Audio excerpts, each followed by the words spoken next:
Part 2. Population growth's effect upon our resources and living standard. As for the arts of delight and ornament, they are best promoted by the greatest number of emulators, and it is more likely that one ingenious, curious man may rather be found among 4 million than among 400 persons. William Petty, Another Essay in Political Arithmetic, 1682. Wherever there are most happiness and virtue, and the wisest institutions, there will also be most people. David Hume, of the Populousness of Ancient Nations, 1777, 1987, and 82. Little else is required to carry a state to the highest degree of affluence from the lowest barbarism, but peace, easy taxes, and a tolerable administration of justice, all the rest being brought about by the natural course of things. Adam Smith in Rat 1965. An author is little to be valued who tells us nothing but what we can learn from every coffeehouse conversation. David Hume, Essays, 1777. Chapter 22. Standing Room Only, The Demographic Facts. After performing the most exact calculation possible, I have found that there is scarcely 1/10 as many people on the earth as in ancient times. The population of the earth decreases every day, and if this continues, the earth will be nothing but a desert. Montesquieu, 1721, in Cerf and Navasky. The population is constant in size and will remain so right up to the end of mankind. Population, L'Encyclopédie, in Cerf and Navasky, 1984. The facts of human population growth are simple. Paul Ehrlich, World Population, A Battle Lost. School children know that the world's environment and food situation have been getting worse. And the children's books leave no doubt that population size and growth are the villains. As the Golden Stamp Book of Earth and Ecology says, can the Earth survive this many people? If the population continues to explode, many people will starve. About half of the world's population is underfed now, with many approaching starvation. All of the major environmental problems can be traced to people, more specifically to too many people. This child's text distills into simplest form the popular adults' books and articles about population and resources, and Herbert London's study of school books shows this text to be representative. Indeed, the National Education Association in 1980 published a guide for teachers that says food production is losing the race with the population explosion, and a massive famine within the next decade seems probable. It then goes on to forecast across-the-board worsening conditions in natural resources and the environment. But these propositions that are given to children with so much assurance are either unproven or wrong. Indeed, the NEA 1980 forecast has already been proven incontrovertibly wrong. It would be interesting to know what the NEA says now. This chapter deals with the demographic facts. The next chapter considers various forecasts, and the following chapter examines the dynamics of the birth rate and of population growth, in order to lay the foundation for the economic discussion of these issues in the rest of Part 2. Population growth rates. The demographic facts, to the extent that they are known scientifically, can indeed seem frightening at first glance. Figure 22.1 is the kind of diagram that back in 1965 impressed and scared me enough to convince me that helping stop population growth should be my life's work. What we seem to see here is runaway population growth. The human population seems to be expanding with self-generated natural force at an exponential rate, a juggernaut chained only by starvation and disease. This suggests that unless something unusual comes along to check this geometric growth, there will soon be standing room only. People have, however, long been doing arithmetic that leads to the prediction of one or another version of standing room only. In fact, the phrase standing room only, used so often in recent discussions of population growth, was the title of a book by Edward Ross in 1927, and the notion is found explicitly in both Malthus and Godwin, whose conclusions differed completely, however. Just one among many such colorful calculations is that of Harrison Brown, who worried that humanity might continue increasing until the Earth is covered completely and to a considerable depth with a writhing mass of human beings, much as a dead cow is covered with a pulsating mass of maggots. One can get absurd results by simple extrapolation of other trends, too, especially short-term trends. The rate of construction of university buildings in the 1960s would soon have covered the entire Earth if the trend continued. Or, the growth of inmates of American prisons from 1980 to 1981 was 10%, from 350,974 to 353,674. And from 1981 to 1982, it was 11%. For amusement, Calvin Beisner extrapolated a 12% growth rate the following year, then 13%, and so on. And by only the year 2012, the number of inmates would exceed the entire projected population. Nice arithmetic, but so what? People have worried about population growth since the beginning of recorded time. The Bible gives us this early story of population exceeding the carrying capacity of a particular area, and the land was not able to carry them. And Abram said to Lot, "Is not the whole land before thee? If thou wilt take the left hand, then I will take the right, or if thou take the right hand, then I will go to the left."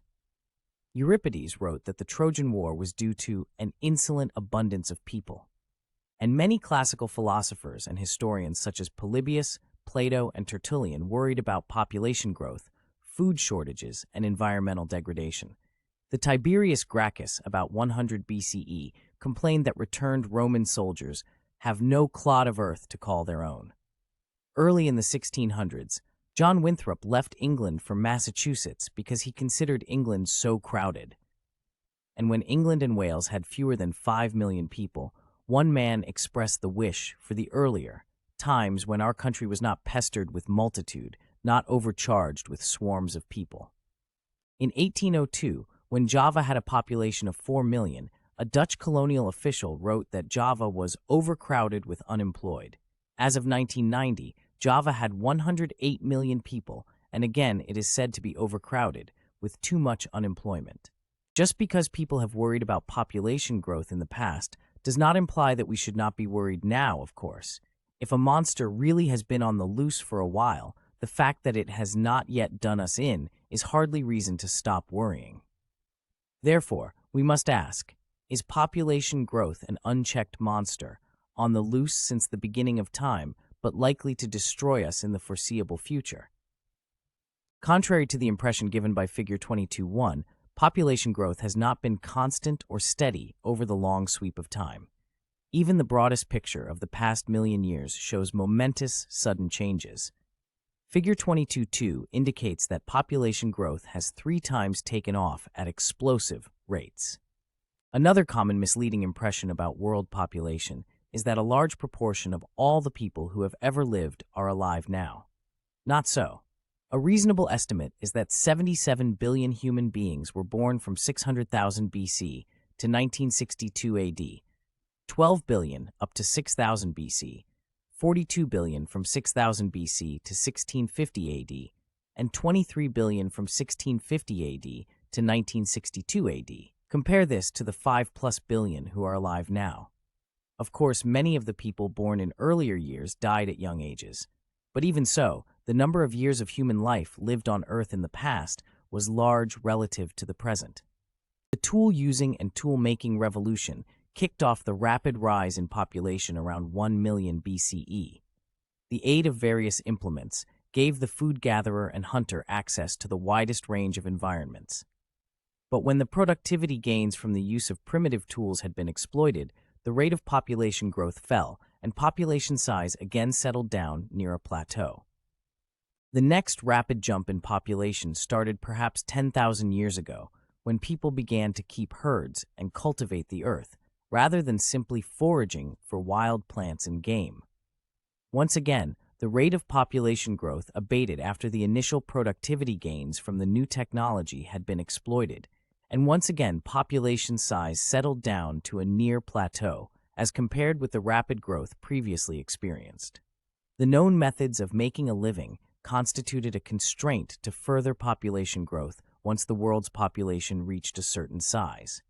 These 2 previous episodes of sharp rise and subsequent fall in the rate of population growth suggest that the present rapid growth, which began perhaps 300 or 350 years ago in the 1600s, may settle down again when, or if, The benefits of the new industrial and agricultural and other technical knowledge that followed the early scientific and industrial revolutions begin to peter out. And population size may again reach a near plateau and remain there until another revolution, due to another breakthrough of knowledge, again suddenly increases the productive capacity of mankind.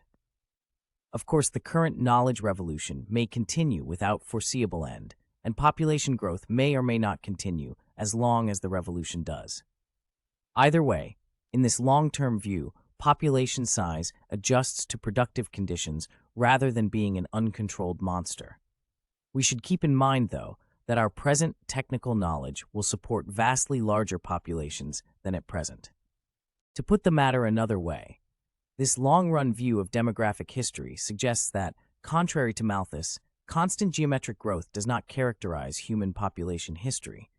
Rather, at each stage, a major improvement of economic and health conditions has produced a sudden increase in population, which gradually moderated as the major productive advances and concomitant health improvements were assimilated.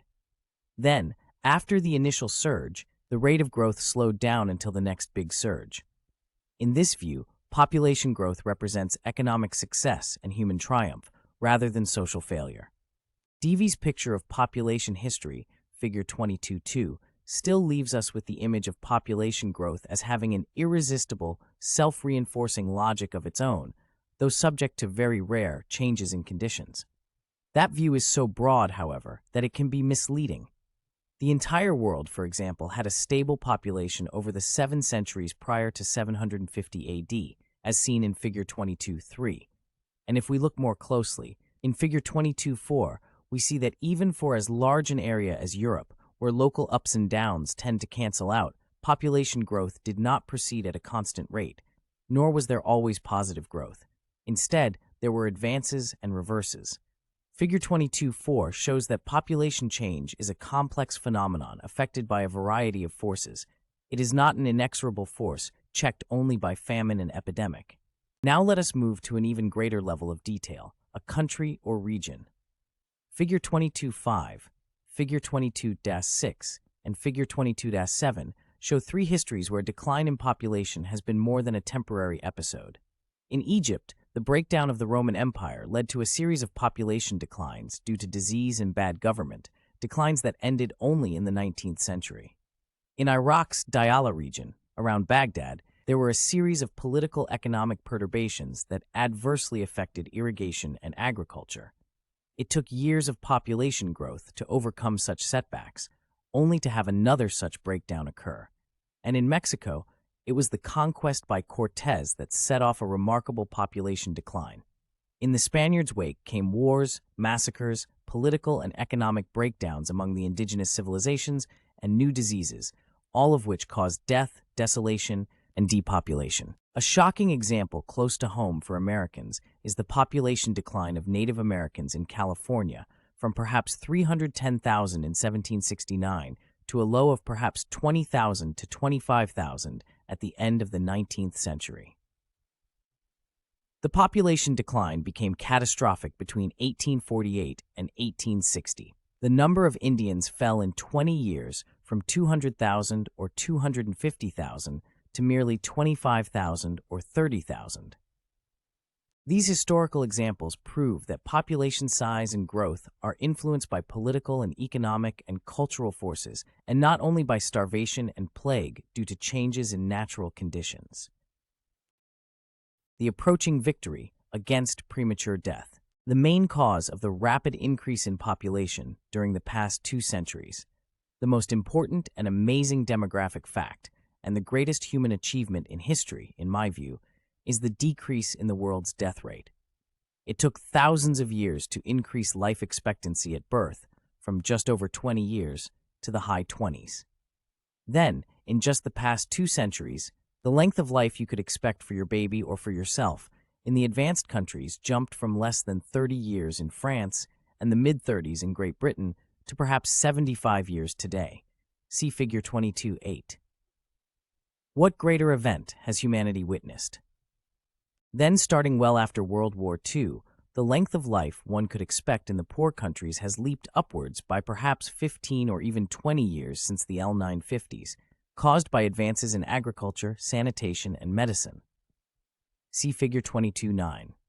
Again, it is this amazing decrease in the death rate that is the cause of there being a larger world population nowadays than in former times.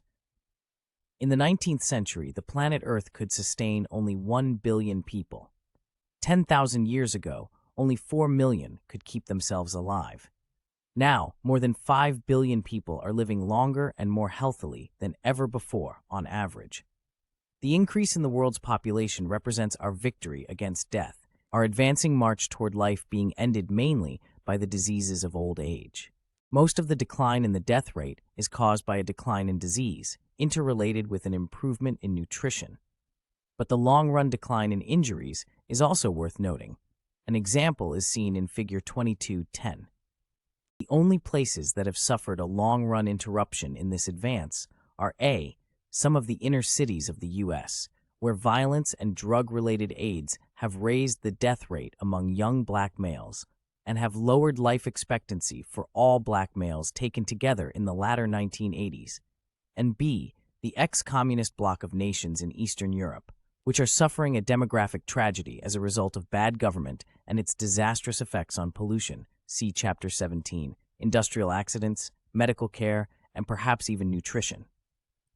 Throughout Eastern Europe, male mortality above the age of 30 increased from 1958 to 59 to the mid-1980s, at least, as may be seen in Figure 22.11. In the Soviet Union, even infant mortality rose between the mid-60s and the mid-80s. All throughout Eastern Europe, the improvements in the death rate at all ages were far less than in Western Europe. See Figure 22.12. The standardized total mortality per 1,000 men of working age was almost twice as high in the USSR in 1987 as in Western, free market countries, 6.59 versus 3.63, and more than double in all major categories except cancers, including cardiovascular diseases, lung and respiratory diseases, and accidents. For females, the differences are not as marked, but still are important. Leave aside the exceptions, which are surely temporary.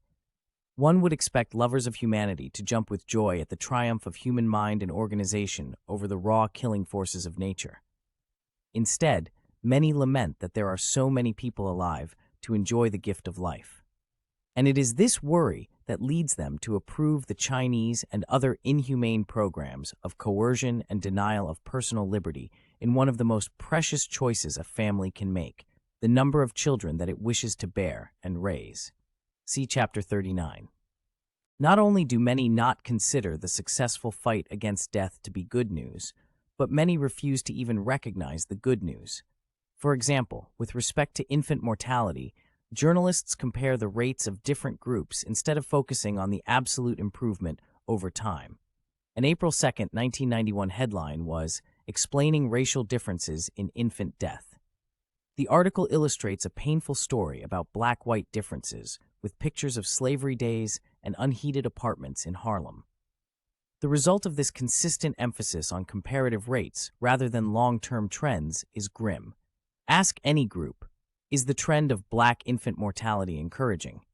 Almost everyone's reaction in the United States, even a group of demographers I asked, is that black infant mortality is a bad situation.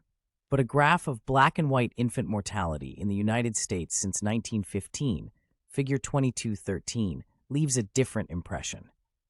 White infant mortality in 1915 was almost 100 deaths per 1,000 births, and black infant mortality was fully 180 deaths per 1,000 births.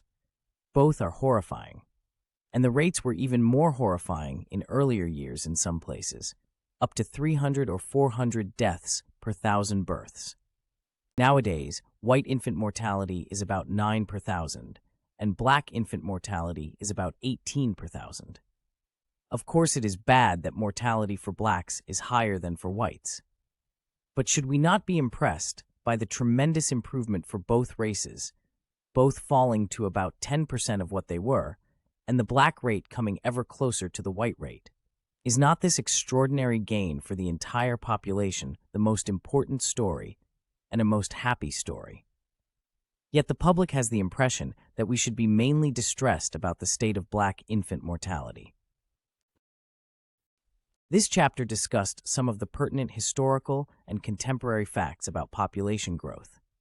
It showed that population growth is neither constant nor inexorable. It is not smoothly geometric, as Malthus thought it to be. Population grows at various rates under various conditions. Sometimes population size shrinks for centuries due to poor political and health conditions. That is, economic, cultural, and political events, and not just catastrophe, control population size. But recently, conditions have improved dramatically, and population has added another growth spurt. Joyous news for humanity.